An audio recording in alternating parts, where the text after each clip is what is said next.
This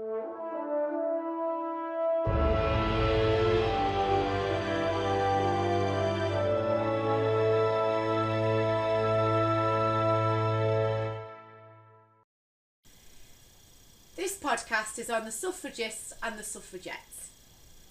So this is one of my personal favourites, and I think all of you find it quite easy as well. But you need to make sure you remember that the suffragists are the ones that are about peaceful protest, or more peaceful protest, and the suffragettes are the ones that do more direct action to try and get more publicity and get, women the vote. So as I've done previous podcasts on the Chartists, it's all about getting working class men the vote and all men to be able to vote over the age of 21 at that point. The suffragettes is about trying to get women the vote, okay? So here goes. So middle class women's role in those days revolved around the home. They were meant to be wives and mothers, they were meant to make a good marriage, so it was all about, your position in society, and obviously that you'd marry your husband and they financially would take care of you. The working class girls though, like I've talked about in previous podcasts, were working in factories or in, as match girls and things like that. So they had it pretty tough. And often their property, when they got married, if they had any, was put under the control of the husbands. And they were expected to make a good marriage in order to be able to have financial stability. So unfortunately, the women didn't have that much independence. They really, really didn't. And women were paid less than men, so just let's make that clear. For anything that they did, even if they did the same jobs, they were paid less than men. And to get change, they obviously realised that they were going to need representation in Parliament. So in other words, they were absolutely going to need the vote. So this is where all this stems from, the position of women before the First World War. So, a lady called Millicent Fawcett, who actually has just had a statue put up of her in Parliament Square this year, and you can mention that because that's obviously something that's really significant. She started something called the NUWSS. So the movement was organised in 1897, and the women had been occasionally allowed to vote in things like local elections or school elections, but that was hardly any of them really got the vote. And she was married to a Liberal MP, and basically he was the person who sort of pushed her and said maybe they should actually be trying to be doing something to get more women a vote, because at the minute all you can vote in is possibly a local election but not likely, or just a school governor's election. So the National Union for Women's Suffrage Society, so that's what this was about, the National Union for Women's Suffrage Society, this was to try and get all women the vote if she possibly could. So the NUWSS became known as the Suffragists. So just remember the suffragists for the exam, that's absolutely fine. You don't need to put the letters. These are the ones that came about first though. And they were middle class women who believed in peaceful methods of protest. And they thought this would persuade the men to give them the vote. Because they thought if they behaved, properly and everything, the men would say, oh, well, look at those kind and gentle women, they deserve the vote. Okay? So plenty of women started to follow the suffragist movement. So what happened in terms of that, they started to do things like pamphlets, things like speeches, interrupting meetings, political meetings. It was just the things that were just peaceful things. But then obviously they felt that they weren't making enough progress quickly enough. So then people started to turn a little bit more towards the more direct action. And the person who came up with this, was Emmeline Pankhurst. So the suffragists became frustrated with how long it was taking them to try and win the vote. So Emmeline Pankhurst decided it was time to take more direct action. Her and her two daughters formed the Suffragettes, and this one is known as the Women's Suffrage Social and Political Union, so WSPU, that's what that is.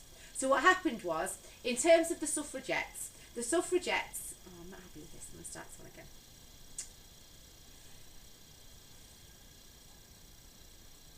Okay. The suffragists and the suffragettes. So this podcast is all about what happens to try and get women the vote. So the suffragists, or otherwise known as the NUWSS, are the ones that were about peaceful protest, and the suffragettes were the ones that were the WSPU, and they were about more direct action. So sometimes a little bit violent, but really you're saying more direct action. So the backdrop to this is really middle class women's role revolved around the home before the First World War. And working class women were expected to work in factories or be match girls and things, and their life was pretty tough. So if you wanted to be financially secure, what you were expected to do was to make a good marriage. That's what would happen.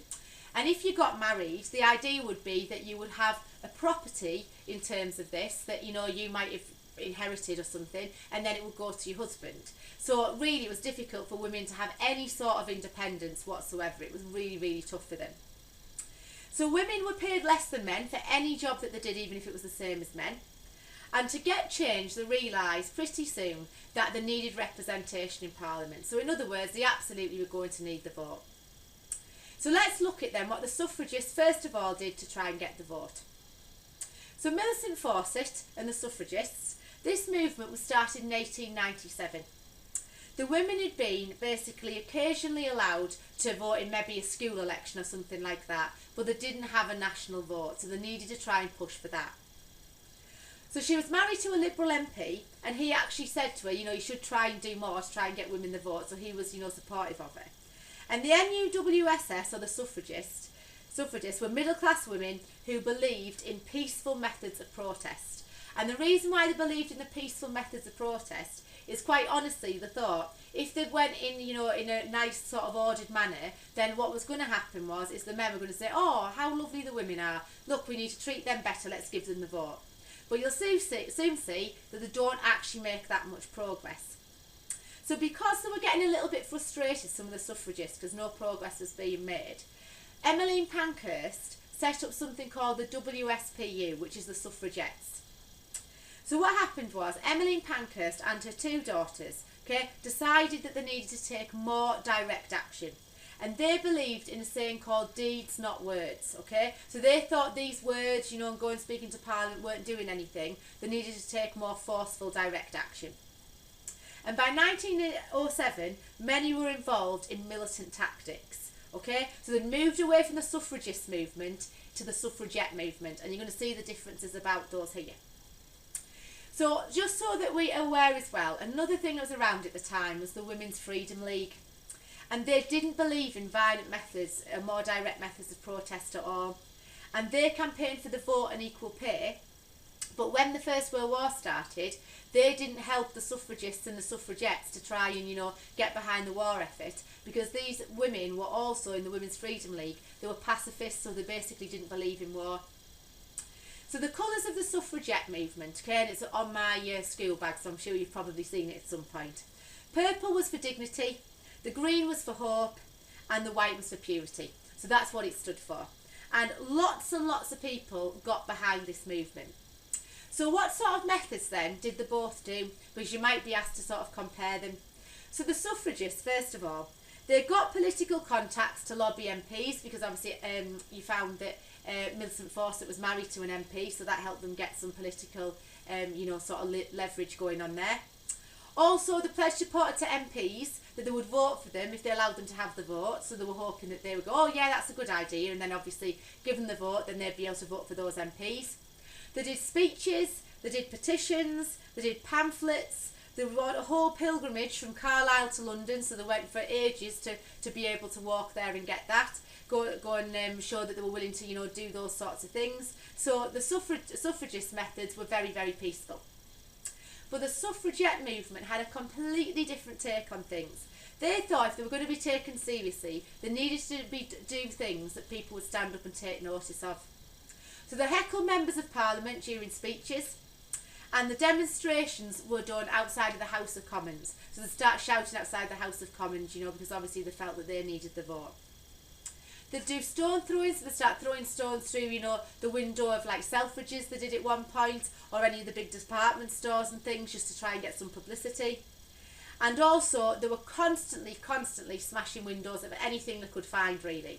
They once threw a brick through the window of 10 Downing Street. They also started to commit arson, so setting buildings on fire, ones that didn't have anybody living in them, but obviously that was dangerous because they weren't completely sure nobody was there. And also they blew up the country residence of the Prime Minister at one point. They went on hunger strike in prisons, so women would refuse to eat when they were in there, and then were on the state of collapse. They were then, you know, made to have a tube put down the throat and everything, and they were force fed. And then in the end, they would then be released, and then when they were eaten again, they'd come back in and then have to serve another sentence. So it was like a game of cat and mouse. That was called the Cat and Mouse Act between Parliament and the suffragettes. And of course, the most memorable thing that any suffragette did was Emily Wilding Davison at the Epsom Derby in 1913.